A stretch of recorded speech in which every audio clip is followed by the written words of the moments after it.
사도 바울이 하나님의 부름을 따라 유럽으로 선교의 첫 발을 내디딜 때 제일 먼저 도착한 곳은 빌립보라는 도시였습니다.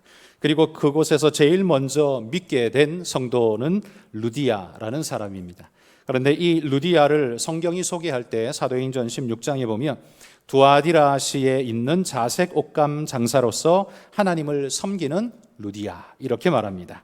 그러니까 루디아는 사도 바울을 빌립보에서 만나서 믿음을 얻게 되었지만 그 출신은 그는 두아디라 사람으로 자색 옷감 장사를 하는 그런 기업인이었다라고 말하는 거죠.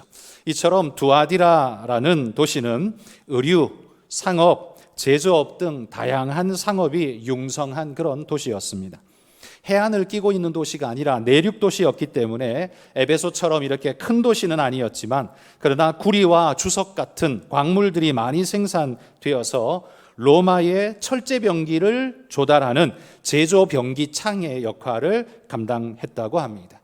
이 고고학자들이 발굴한 비석에 따르면 두아디라가 다양한 무역의 길들을 자랑했다, 이런 문구가 새겨져 있는 비석이 있다고 합니다. 두아디라에는 다양한 무역의 길드가 존재했다라는 거죠. 이처럼 두아디라에는 각 업종마다 길드가 존재했습니다. 여기 광물석들 가지고 철제 병기를 만드는 이 기업체에서는 그 길드가 있고, 의류업을 하는 사람들 사이에는 의류업 길드가 있고, 여러 모양의 각각의 길드가 다 모든 분야에 있었다는 거예요. 그래서 이곳에서 사업을 하려면 반드시 그 길드에 포함되지 않으면 사업할 길이 열리지 않았습니다. 그리고 이런 길드는 로마 정부와 그리고 신전에서 벌어지는 신전의 어떤 행사들, 이런 것들을 매개로 해서 일감들을 많이 따와서 큰 돈을 벌었습니다. 그러니까 로마 정부와 신전과 지역 경제가 맞물려서 돌아가는 그런 구조였다라는 거죠. 그러니 이 길드에 동참하지 않으면 이 산업 시스템 속에 포함될 수 없고, 그러면 돈을 벌 수 없고 경제적으로 굉장히 낙후한 상태가 될 수밖에 없는 거지요.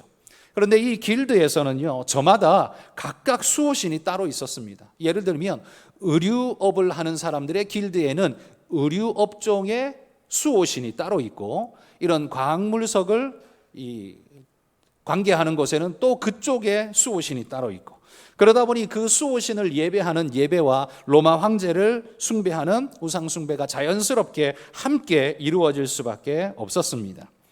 그러니 두아디라 교회의 성도들은 그런 사회 구조 속에서 자신들의 신앙을 온전하게 지켜내고 살아남는다는 게 여러분 얼마나 힘겨운 일이었을까 한번 생각해 보십시오. 오늘 본문은 이런 두아디라 지역에 있었던 교회에게 주님이 주신 말씀입니다. 이 교회를 향해 말씀하시는 주님은 당신을 이렇게 표현하고 있습니다. 18절에 보면 그 눈이 불꽃 같고 그 발이 빛난 주석과 같은 하나님의 아들이 이르시되, 이렇게 말합니다. 주님이 소아시아의 7 교회에 편지를 보내시는데 각 교회들마다 당신을 제일 먼저 소개해 주십니다. 그런데 예수님을 소개할 때 그 예수님을 소개하는 소개말이 다 교회마다 다 다릅니다. 다 다른데 그 묘사되는 말들이 다 그 지역의 특성과 그 교회에게 주시는 메시지와 직접 연관되어 있는 그런 특성으로 주님을 묘사하고 있다는 겁니다. 두아디라 교회에는 눈이 불꽃 같고 이렇게 표현합니다. 이건 눈이 반짝반짝 보기에 예쁘다라는 말이 아니라 그 빛나는 눈으로 은밀한 모든 것까지 다 꿰뚫어 보시기 때문에 그 누구도 주님의 눈에서 벗어날 수 없다라는 사실을 강조하는 것이죠. 그러니까 우리의 깊은 것까지도 다 들여다보시는 그런 불꽃 같은 눈동자의 주님이라는 겁니다. 게다가 발은 빛난 주석과 같대요. 이건 두아디라 시가 주석을 캐서 이 로마의 철제 병기를 만들었던 곳이라고 하지 않았습니까? 그러니 그런 특성을 사용해서 주님의 발은 빛난 주석과 같다, 이런 표현을 씁니다. 발이 주석처럼 단단하게 만들어져 있다면 어떻겠습니까? 모든 것을 밟아 깨뜨릴 수 있는 권능을 상징하는 이야기입니다. 그러니까 주님의 강한 힘, 권능을 표현하고 있는 이야기이죠. 게다가 하나님의 아들이라고 이렇게 소개하는데 우리는 주님이 하나님의 독생자 말하는데 전혀 주저함이 없지요. 그런데 7 교회에 보내진 편지 속에 주님을 당신을 하나님의 아들이라고 표현한 건 여기밖에 없습니다. 근데 왜 여기에는 특별히 아들이라고 하나님의 아들이라는 표현을 썼는가?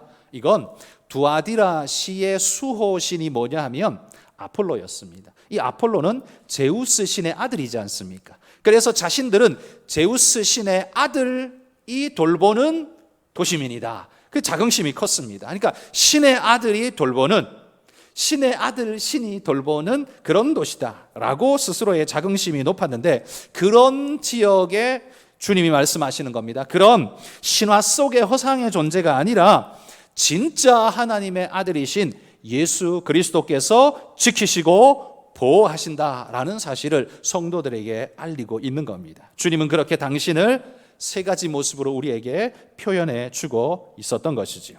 자, 주님은 빛난 불꽃 같은 눈으로 우리를 지켜보고 계시고, 그 바른 빛난 주석처럼 강하시며 하나님의 아들로서 당신을 묘사함으로써 우리에게 주님을 믿고 신뢰하고 끝까지 쫓을 것을 우리에게 권면하시는 거죠. 자, 그러면서 19절부터는 이제 칭찬의 이야기로 먼저 문을 열고 있습니다.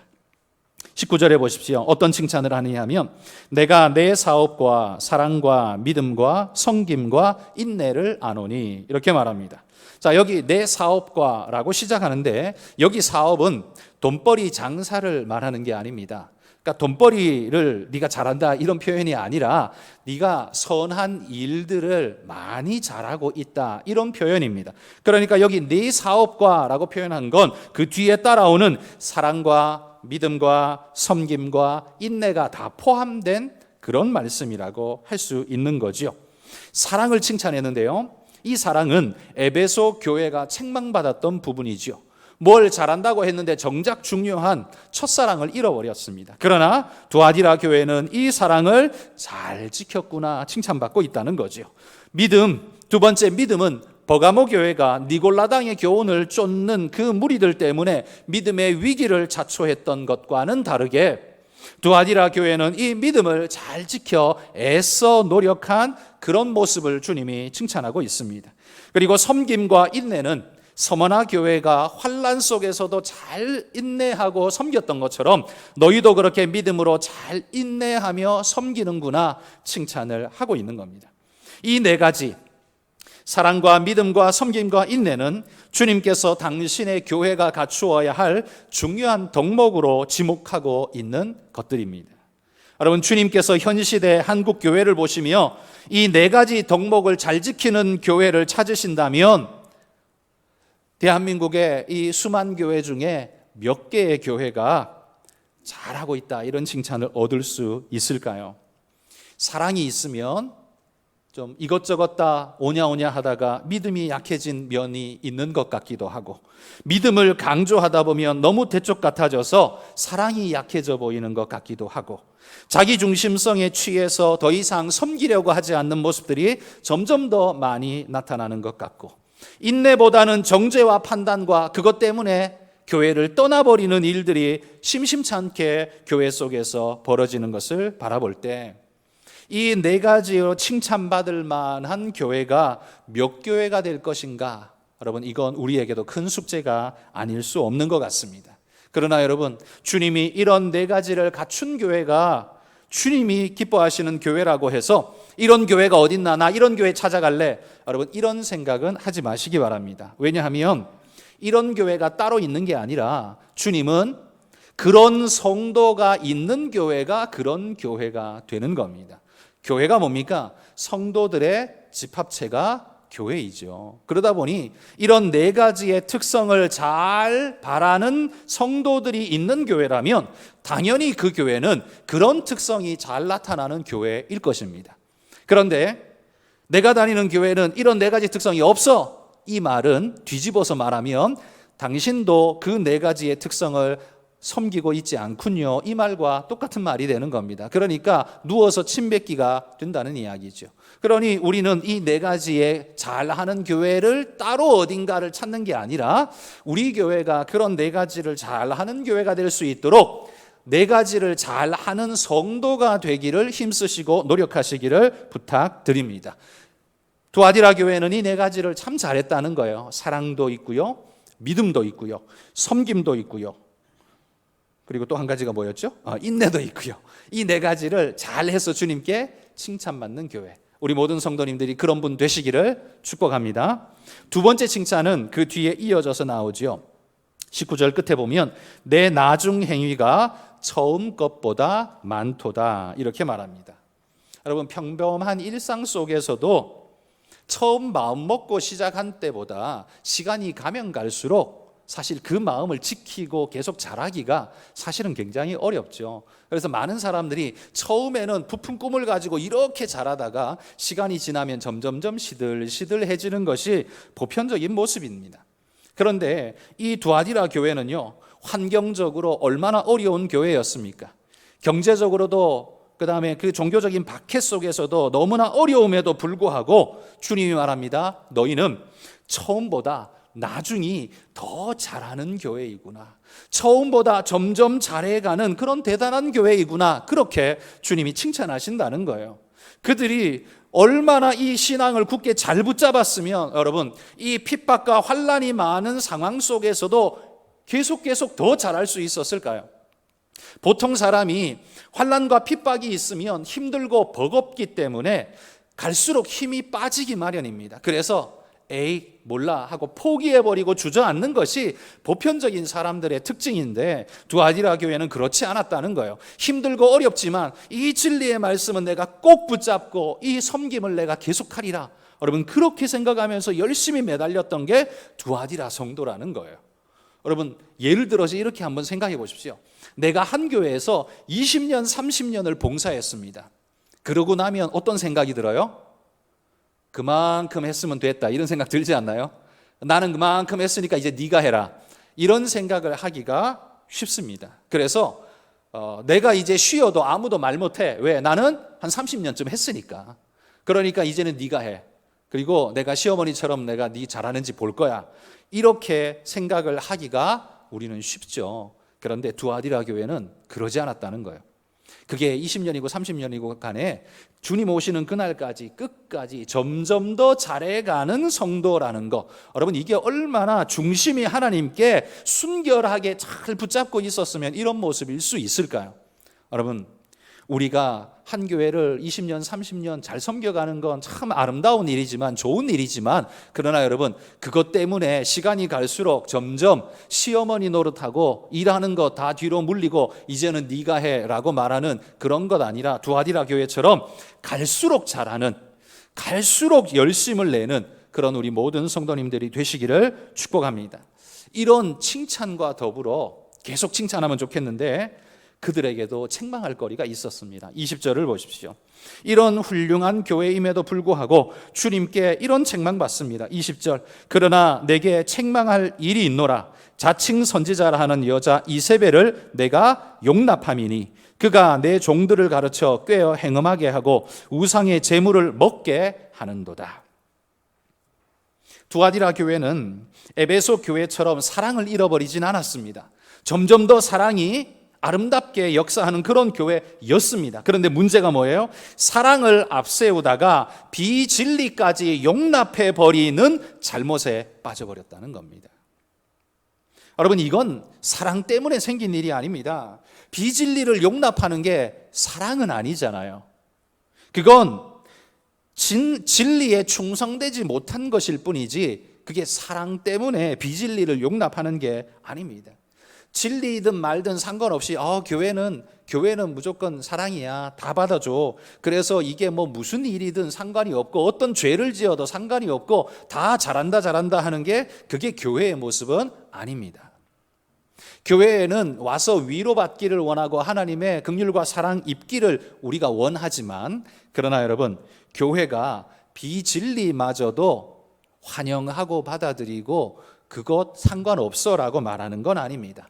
모든 사람은 다 받아들이지만 그러나 비진리는 주님의 말씀으로 가르쳐 벗어나게 하고 떨어내게 하고 진리 가운데 돌아오도록 권면하는 것이 그게 교회의 일이죠. 그런데 사랑을 앞세우다가 비진리까지 용납해버리는 이 두아디라 교회는 예수님의 책망을 지금 받고 있다는 사실을 주목하셔야 합니다. 이 사람이 누구인지, 이세벨이라고 말한 이 사람이 누구인지는 모릅니다만 알 수 있는 정보는 첫 번째, 그는 여자였다는 거지요. 여자 이세벨이라고 부릅니다. 근데 이 이세벨이라고 불릴 때는요, 성경이 이세벨이라고 부릴 때는 늘 두 가지의 특성이 있습니다. 이세벨이라고 말할 때는 늘 변함없이 두 가지 특성이 있는데, 하나는 이교성입니다. 하나님을 거부하고 이교적이라는 거죠. 또 하나는 뭐냐면 음란성입니다. 이세벨을 이야기할 때 늘 뒤따르는 모습이, 음란한 모습이 늘 뒤따라갑니다. 그건 이 아합의 아내였던 이 이세벨이 두로의 공주였지 않습니까? 이 두로의 주신이 바알신이었는데, 이 바알과 아세라 신은 풍요를 가져다 주는 신인데, 이 신을 섬기는 예식의 하이라이트가 성적인 관계를 맺음으로써 신을 충동시켜서 비가 오게 하고 그 비로 인해서 산물이 자라서 풍요를 얻게 된다. 이게 그들의 신앙 논리였습니다. 그러다 보니 바알신이 들어가는 모든 곳은 다 음란할 수밖에 없었습니다. 그게 그들의 신학이었기 때문이지요.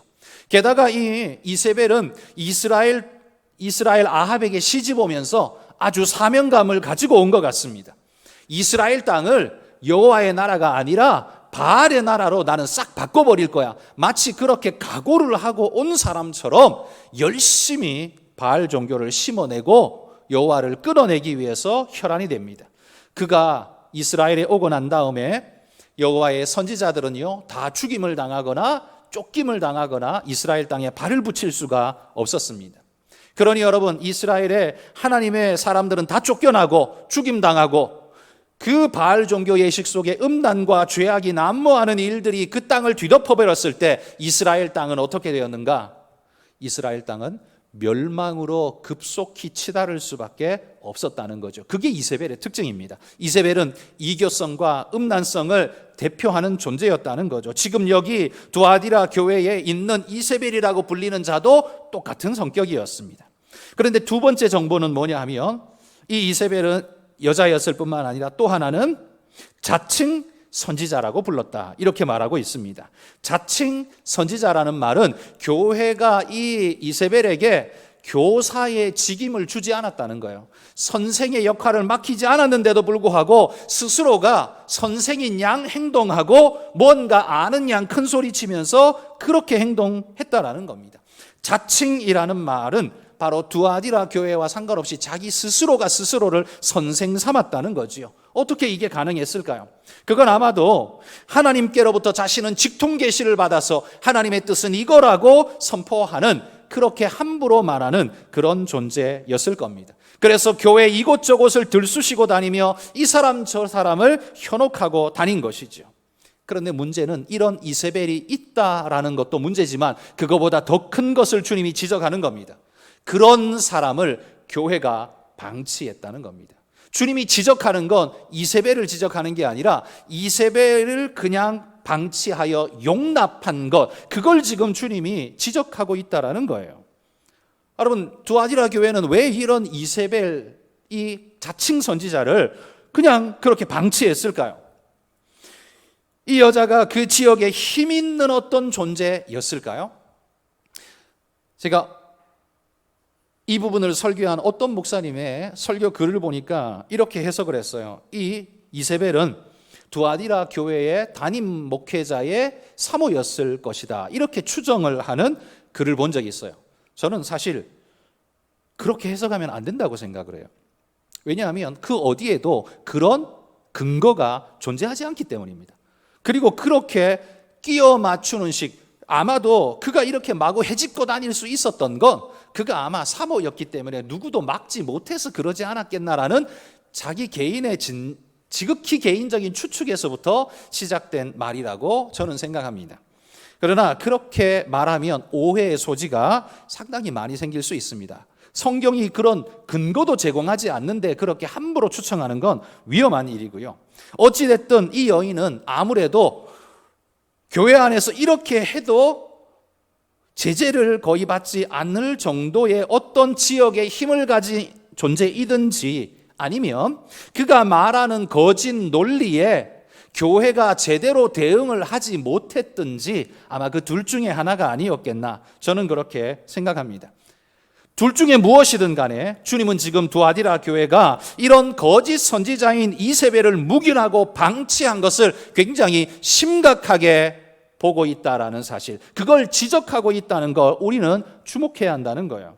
이게 뭘 말하냐면, 주님이 꿈꾸는 교회는 자유라는 이름으로, 사랑이라는 이름으로, 사회의 요구라는 이름으로 이런 거짓되고 잘못된 가르침이 교회 안을 휘젓고 다니는 것을 용납하지 않으신다는 말이에요.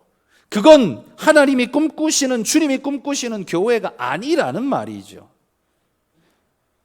잘못된 가르침을 떠들고 다니는 것은 이세벨의 잘못이었지만, 그런 거짓된 가르침이 교회를 흔들도록 방치하는 것은 두아디라 교회의 죄입니다. 주님은 지금 그 두아디라 교회의 죄를 지적하고 있는 거예요. 자, 그래서 그 다음에는 주님이 이런 허물에 대한 심판을 선고합니다. 22절과 23절에 보면 심판당할 자를 세 종류로 주님이 딱 지목을 합니다. 첫 번째는 22절에 이렇게 말해요. 볼지어다 내가 그를 침상에 던질 터이요. 여기 그가 누굴까요? 바로 이세벨을 말하는 겁니다. 그는 이세벨입니다. 내가 그를 침상에 던질 거요, 터이요. 침상에 왜 던집니까?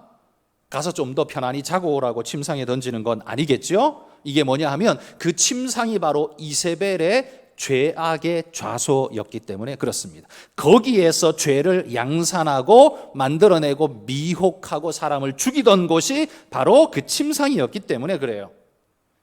침상에 던진다는 말은 그러면 뭐겠습니까? 거기에서 헤어나오지 못하게 하겠다는 거죠. 어떨 때 헤어나오지 못합니까? 보통 질병에 찌들어 버리면 그 침상에서 헤어나올 수가 없습니다. 스스로 일어나지를 못하는 거지요.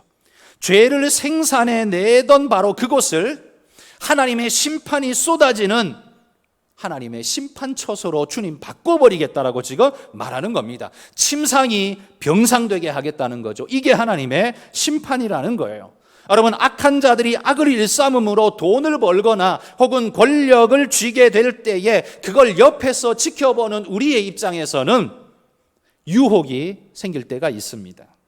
그러나 성도 여러분, 그 죄악된 돈과 권력을 우리는 두려워해야 합니다. 왜냐하면 지금 주님이 이렇게 말씀하기 때문이에요. 네가 돈 벌던 그 자리, 네가 쾌락을 누리던 그 자리, 네가 사람들을 꿰어서 네 마음대로 주무르던 그 자리에 내가 집어 던져서 내가 너를 심판하리라. 그러니까 그가 유익을 얻어내던 그 자리가 이제는 하나님의 심판이 마구마구 쏟아지는 자리가 되게 하겠다는 말입니다. 그러므로 여러분, 죄악된 자들이 죄악을 일삼아서 거짓을 일삼아서 돈을 벌거나 권력을 얻거나 명예를 얻거나 무엇을 얻는다고 해서 그걸 부러워하지 마십시오. 왜냐하면 하나님이 그 자를 반드시 그의 침상에 집어던져 병상이 되게 하실 것이기 때문입니다. 우리가 그걸 사모하고 그 옆에 붙어 있으면 어떻게 돼요? 똑같은 심판에 떨어지는 존재가 될 수밖에 없다는 겁니다.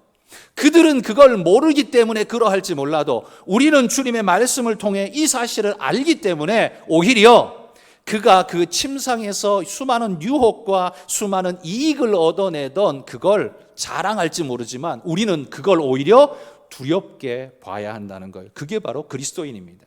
하나님은 바로 그 이세벨에게 심판을 내리겠다고 말합니다. 그에게 그 침상에 던져서 그로 하여금 심판에 떨어지게 하겠다 말합니다. 자, 그러면 두 번째 심판의 대상이 있습니다. 그 다음 이어진 말씀에 보면 또 그와 더불어 간음하는 자들도 만일 그의 행위를 회개하지 아니하면 큰 환난 가운데 던지고, 이렇게 말하죠.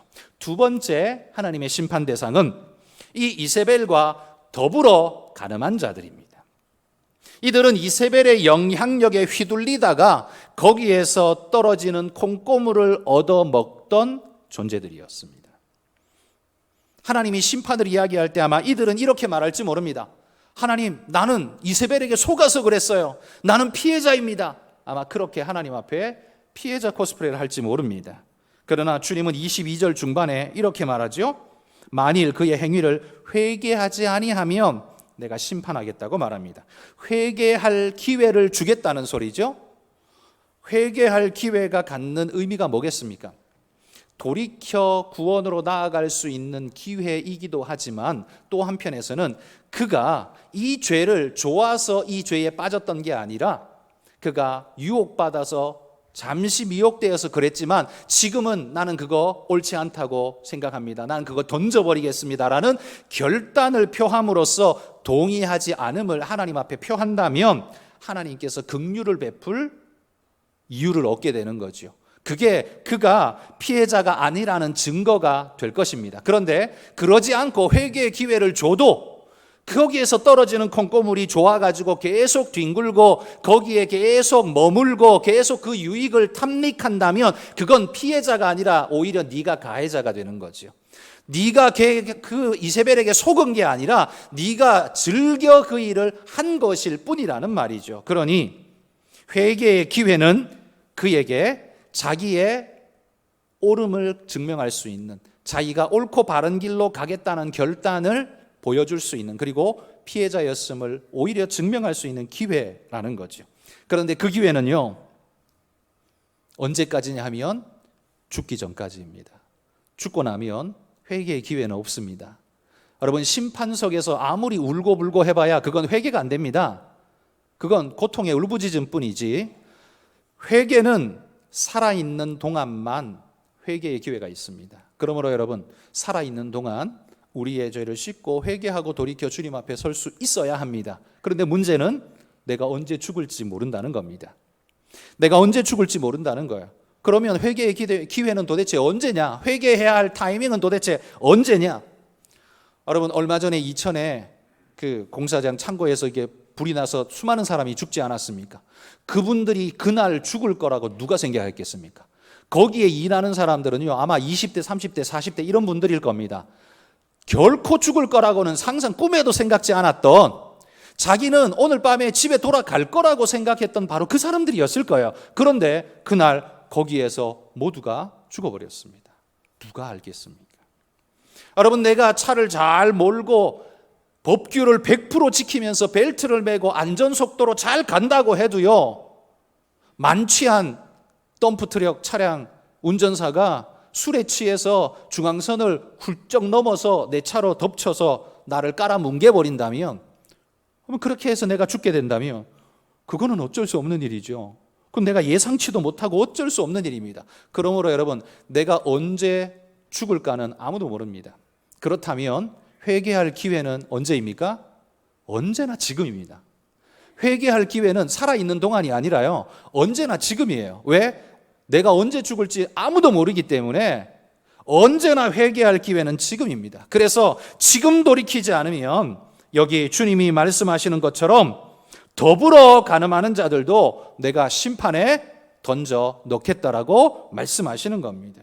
그러므로 여러분, 늘 오늘이 우리의 회개할 시간이라는 걸 기억하고 주님 앞에 늘 순결한 모습으로, 정직한 모습으로 주님 앞에 회개하며 그렇게 나아가시기를 바랍니다. 세 번째 심판의 대상은요, 23절에 보면 또 내가 사망으로 그의 자녀를 죽이리니 이렇게 말합니다. 그의 자녀를 죽이겠다고 말합니다. 여기 그는 누구겠습니까? 이세벨을 말하겠죠. 이세벨의 자녀를 죽인대요. 여기서 이세벨의 자녀란 육신적 이세벨의 자녀를 말하는 게 아닙니다. 이세벨이라고 두아디라 교회에 그 불림받는 그 여인의 자식들을 말하는 게 아니라, 육체적 자식이 아니라 이세벨의 행실을 이어받아 그녀가 하라는 대로 잘 하고 있을 뿐만 아니라 그 이세벨에 완전히 똑같이 닮아 있는 이세벨 2가 되어버린 사람들, 적극 가담자를 말합니다. 이들을 어떻게 하겠다고 해요? 23절에 보면 죽이리니 라고 말해요. 죽이는 것도요, 그냥 시름시름 앓다가 그냥 죽는 정도 그렇게 하는 게 아니라 영어 성경에 보면 여기 스트라이크라는 단어를 씁니다. 주님이 쳐서 죽이는 거예요. 그러니까 강력한 주님의 힘으로 사망으로 타격하겠다는 소리입니다. 그러니 얼마나 무시무시한 이야기입니까? 주님이 그냥 너 평안히 죽지는 못할 거야 뭐 이 정도가 아니라요, 주님이 그냥 쳐서 죽이겠다라는 듯이 아주 강력한 표현을 쓰고 있다는 거예요. 심판의 대상은 세 종류입니다. 그 당사자, 그와 함께한 자들, 또 그를 모방하여서 그와 같이 된 자들, 그들을 주님은 심판하겠노라 선언하시는 거죠. 자, 그러면 이런 이들을 주님이 이렇게 심판하실 수 있는 이유가 뭘까요? 23절 보면, 중간쯤에 보면, 모든 교회가 나는 사람의 뜻과 마음을 살피는 자인 줄 알지라, 이렇게 말합니다. 주님은 사람의 뜻과 마음을 살피는 자이기 때문에 그의 의도와 그의 행위의 이유와 모든 것을 명확히 아시기 때문에 주님은 심판하시는 분이 된다라는 거죠. 그래서 처음 시작하면서 주님이 당신을 어떻게 표현했었습니까? 눈은 불꽃 같고, 이렇게 표현했습니다. 눈이 불꽃 같고, 왜 불꽃 같아요? 그 누구도 주님의 시선에서, 시야에서 벗어날 수 없고, 누구도 주님의 눈에서부터 숨겨질 수 있는 것이 없는 겁니다. 그래서 그 눈은 모든 것을 찾아내시는 주님이심을 나타내는 불꽃 같고라고 말하고요. 그의 발은 빛난 주석 같다는 건 징벌하시는 주님, 심판하시는 주님의 모습을 그려주고 있는 거죠. 여러분, 이런 주님 앞에서 누가 변명하거나 회피할 수 있겠습니까? 여러분, 우리 안에 숨겨진 죄악을 사람에게는 숨길 수 있습니다. 사악한 의도를 가지고 뭘 하면서도 껍데기는 그럴싸한 인도적인 포장을 딱 뒤집어 씌워 넣으면 사람들은 그게 인도주의적인 일이라고 생각을 합니다. 그러나 근본적으로는 사악한 일이 될 수 있죠. 왜? 품은 의도 자체가 사악하기 때문에요. 그렇지만 사람은 거기에 속을 수 있지만 하나님께는 속일 수 없다라고 말하는 거죠. 하나님은 내 안에 숨겨진 죄악까지 불꽃 같은 눈으로 지켜보시는 분이라는 말입니다. 초고화질 CCTV도요, 주님의 눈을 따라갈 수 없습니다. 왜요? 아무리 초고화질이라도 껍데기만 찍지 사람 속을 찍을 수는 없습니다. 그런데 하나님은 우리의 속, 마음, 심장과 폐부까지 들여다보신다, 생각까지 감찰하신다, 성경은 분명히 그렇게 말하고 있기 때문이죠. 여러분, 그러나 다행한 것은 두아디라 교회의 모든 성도가 이세벨에게 넘어간 건 아니었습니다. 24절에 보십시오. 두아디라에 남아있어 이 교훈을 받지 아니하고 이 교훈을 받지 아니한 자들이 있대요. 이들은 이세벨에게 넘어가지 않은 자들이었는데 이들에겐 뭘 권면합니까? 내가 올 때까지 굳게 붙잡고 있거라. 다른 거 내가 바라지 않는다. 이것만 꼭 붙잡고 있거라. 너무너무 잘해서 그런 게 아니라 이거라도 꼭 붙잡고 너희는 이거 놓치면 안 돼. 그런 말을 주님이 지금 하고 계신 거죠. 여러분, 우리가 유능하게 뭔가를 해내기를 바라는 것이 아니라 주님은 악에 휩쓸려 떠내려가지 않기를 지금 바라고 계실 뿐입니다. 비록 우리는 연약하고요, 이 시대 상황을 뒤집을 만한 그런 힘도 없지만, 능력도 없지만, 이 시대 상황에 휩쓸려 이세벨의 자식이 되거나 이세벨과 더불어 간음하는 자가 되지 않도록 스스로를 붙잡고 끝까지 지키는 자에게는 주님께서 이기는 자에게 주시는 축복을 주시마 약속하고 있다는 겁니다. 여러분, 우리가 비록 작고 보잘것없고 무능력해 보여도 주님 오실 때까지 주님이 우리에게 약속하신 이 약속의 말씀, 이 진리의 말씀을 끝까지 잘 지켜 나가시기를 소망합니다. 이세벨이 주는 부스러기를 탐내지 말기를 소망합니다. 사실 이게 탐나잖아요. 이세벨이 뭐 꼭 간음하는 여인만 이세벨입니까? 아니죠. 여기 이세벨은 신앙을 대적하는, 신앙을 파괴하는 모든 종류의 사람이든 그게 뭐 원리이든 법칙이든 어떤 시스템이든 모든 게 다 이세벨이에요. 거기에 동참하면, 눈 찔끔 감으면 많은 이익을 얻을 수 있고 직급도 올라갈 수 있고 명예도 얻을 수 있고, 그러나 그리스도인은 어떻습니까?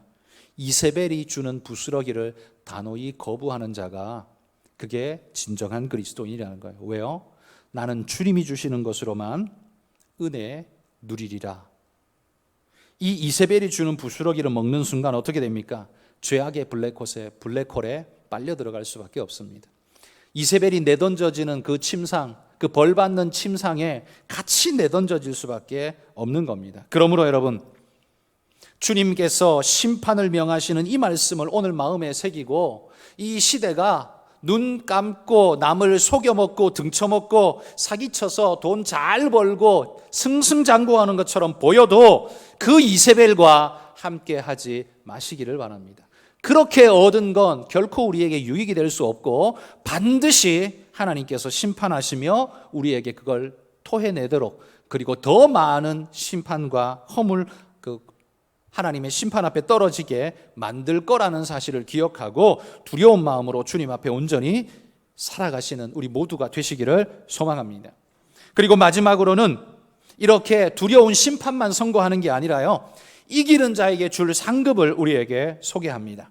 상급은 두 가지가 있다고 말합니다. 첫 번째는 26절에 보면 이기는 자와 끝까지 내 일을 지키는 그에게 만국을 다스리는 권세를 주겠다, 이렇게 표현합니다. 여러분, 만국을 다스리는 권세는 원래 누구 겁니까? 그 원래 주님의 것이었어요. 27절에 보십시오. 27절 끝에 이렇게 말해요. 나도 내 아버지께 받은 것이 그러하니라. 그러니까 주님이 만국을 다스리는 권세를 누구한테 받았어요? 아버지께 받았다는 거예요. 이 말씀은 친히 주님께서 마태복음 28장 18절에 하셨어요. 하늘과 땅의 모든 권세를 내게 주셨으니, 누가 줬을까요? 아버지께서 주셨다는 거예요. 그러니까 주님은 모든 만물의 권세자이십니다. 권세자이시기에 그분이 누구에겐가 그 권세를 줄 수 있습니다. 그 권세를 소유한 분이기 때문이죠. 그런데 누구에게 주겠다고 말해요? 이기는 자, 내 말을 끝까지 지키는 자, 그 자에게 내가 이 권세를 주겠다고 말합니다. 주님이 우리에게 주실 권세는 27절에 보면 철장을 가지고 그들을 다스려 질그릇같이 깨뜨리는 것 같이 할 거라고 말합니다. 철장, 여기 철장이 뭐냐 하면 왕권을 상징하는 왕의 홀인데요, 철로 만들어진 홀을 말하는 겁니다. 이 홀은 보통 금으로 만들어서 왕의 영광을 나타내는 것이 보통 대부분이고, 빛난 보석 같은 걸로 만들어서 왕권을 빛나게 영광스럽게 나타내는 것이 보통인데, 여기서는 철로 만든 철장, 철로 만든 홀을 말합니다. 이건 뭐냐 하면 왕권은 왕권인데 강력한 파괴력 있는 권세 있는 그런 특징을 나타내기 위해서 철장이라는 단어를 지금 쓰고 있습니다. 주님은 끝까지 이기는 자에게 주님과 함께 다스리는 이 영광스러운 축복을 주시겠다라고 말씀하시는 겁니다. 주님이 마지막 심판석에서요, 모든 믿지 않는 자들과 대적하는 자들과 악한 천사들 하나님이 모두 다 심판하실 때 그 자리에 우리는 함께 앉아서 그 광경을 지켜보게 될 것입니다. 우리는 하나님의 영광스러운 그 하나님의 권세를 함께 누리며 기쁨으로 주님과 함께하는 자들이 될 수 있을 것입니다. 만국을 다스리는 권세를 주겠다 약속합니다. 두 번째는요, 28절에 보면 새벽별을 주겠다 이렇게 약속하죠. 새벽별. 이 새벽별이란, 성경이 새벽별이라고 말할 때 이건 늘 메시아를 나타내는 그런 용어입니다. 메시아를 나타내는 용어예요. 이게 어디에 쓰였냐면 민수기 24장 17절에 이렇게 이야기합니다. 내가 그를 보아도 이때의 일이 아니며 내가 그를 바라보아도 가까운 일이 아니로다. 한 별이 야곱에게서 나오며 한 규가 이스라엘에게서 일어나서 모압을 이쪽에서 저쪽까지 쳐서 무찌르고 또 셋의 자식들을 다 멸하리로다. 이렇게 말합니다. 모압을 이쪽에서 저쪽까지 치고 셋의 모든 족속을 다 멸하는, 이건 뭐냐 하면 그냥 다 죽이기만 하는 그런 악한 존재가 아니라 그런 권세를 가진 어마어마한 분이라는 이야기예요. 모든 나라와 민족을 다 심판하실 수 있는 그런 권세의 분이라는 거예요. 근데 그분이 누구냐? 한 별이 야곱에게서 나오며 야곱의 후손으로 올 거라고 말하는 겁니다. 그분이 누굽니까? 예수 그리스도시지요. 그래서 예수 그리스도를 여기 별에 빗대고 있는 것입니다. 근데 이건 그냥 여기 민수기에만 그냥 이야기를 툭 던지고 마는 게 아니에요. 예수님이 친히 이렇게 말씀합니다. 계시록 22장 16절 말씀 이렇게 말합니다. 나 예수는 교회들을 위하여 내 사자를 보내어 이것들을 너희에게 증언하게 하였노라. 나는 다윗의 뿌리요 자손이니 곧 광명한 새벽별이라. 주님이 말씀하시죠. 나 예수는 광명한 새벽별이라. 그래서 이 성경이 말하는 새벽별은 늘 주님을 이야기합니다. 그래서 이 주님이 어둠을 밀어내는 찬란히 빛나는 그 별일로 항상 소개되고 있는 거죠. 이기는 자에게는 새벽별을 준다는 말은 그러면 어떤 겁니까? 주님 당신을 주신다는 소리죠. 그러니까 주님이 내 안에, 내가 주님 안에, 요한복음에 약속하고 있는 그 말씀이 그대로 성취되고 있는 이야기입니다. 한마디로 말해 너희가 끝까지 인내하고 지킨다면 너희는 내 소유, 내 소속이 될 것이다. 그래서 누구도 감히 너희를 손댈 수 없을 것이다. 그 말씀을 지금 하고 있는 것이죠. 새벽별을 얻은 자, 주님의 영광 안에 거하는 자, 우리 모두가 바로 그런 자인 줄 여러분 믿습니다. 근데 여러분 우리에게 새벽별, 주님이시죠. 찬란히 빛나는, 그냥 쉽게 우리는 주님이죠 라고 말할 수 있지만 왜 굳이 여기 새벽별이라고 이야기를 또 하는가? 이게 주님을 말씀하는 것도 있지만요, 로마 시대 로마 제국에서는요, 로마의 통치권을 상징하는 말로 로마 황제를 새벽별로 이렇게 사용을 많이 했습니다. 왜냐하면 로마 황제는 스스로를 비너스 여신에게서 온 신적 존재라고 스스로를 그렇게 포장을 했거든요. 비너스, 이게 영어로 이게 금성 아닙니까? 금성, 비너스, 금성, 또 샛별이라고도 부르죠. 그래서 이 새벽별은 비너스 여신에게서부터 온 로마의 황제, 신의 아들, 새벽별. 그래서 로마 황제는 자기 스스로를 신격화하면서 이런 용어로 자신을 포장했습니다. 그런데 그런 로마 제국 하에 있는 두아디라 교회 성도들에게 말합니다. 그 로마의 황제가 새벽별이 아니야. 진짜 새벽별은 누구냐? 예수 그리스도 우리 주님이시라는 사실을 말씀하는 겁니다. 네가 그 로마 황제에게 속하는 것 그거 아무것도 아니야. 그거 못한다고 해서 슬퍼할 필요가 없어. 왜? 우리는 진정한 새벽별이신 주님께 속한 자가 될 것이기 때문이야. 내가 주님 것이 되고 주님이 나와 함께 하시면 누가 감히 우리를 손댈 수 있겠느냐? 아무도 그럴 수 없다는 거예요. 여러분 이게 얼마나 엄청난 축복인지 모릅니다. 그러므로 여러분, 이 두아디라 교회가 처해 있는 이 힘겹고 어려운 현실 속에서도 포기하지 않고 끝까지 믿음을 지켜내고 있는 이 두아디라 성도들처럼 그들에게 권면하시는 주님의 말씀이 오늘 우리에게 권면하시는 말씀입니다. 여러분 오늘 우리 시대도요, 신앙생활 하기가 그렇게 가벼운 시대가 아닙니다. 쉬운 시대가 아니에요. 그리고 앞으로는 아마도 더 어려운 시대일 수밖에 없을 겁니다. 그러나 주님의 이 말씀을 기억하십시오. 이기는 자에게는 만국을 다스리는 권세를 주며 내가 새벽별 주님을 주겠다라는 이 약속, 이 엄청난 약속을 꼭 붙들고 그들이 뭐라고 하든,